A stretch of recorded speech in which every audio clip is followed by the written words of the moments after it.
Mga kapatid, ang homilya po ngayong araw ng Lunes pong ito ay hango po sa babasahin kong ito.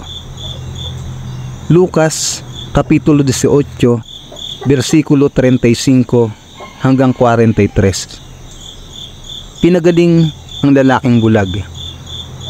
Nang malapit na si Jesus sa Jericho, may isang lalaking bulag na nakaupo sa tabi ng daan at nagpapalimos.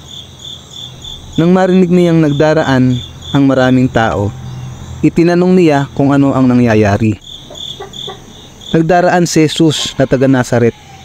Sabi nila sa kanya, at siya ay sumigaw, "Jesus, anak ni David, mahabag po kayo sa akin." Pinapatigil siya ng mga taong nasa unahan, ngunit lalo pa niyang nilakasan ang pagsigaw, "Anak ni David, mahabag po kayo sa akin." Tumigil si Jesus at ipinatawag ang bulag. Paglapit ng bulag ay tinanong siya ni Jesus, "Ano ang gusto mong gawin ko para sa iyo?" "Panginoon, gusto ko po sana makakitang muli," sagot niya. At sinabi ni Jesus, "Mangyayari ang nais mo. Pinagaling ka ng iyong pananampalataya."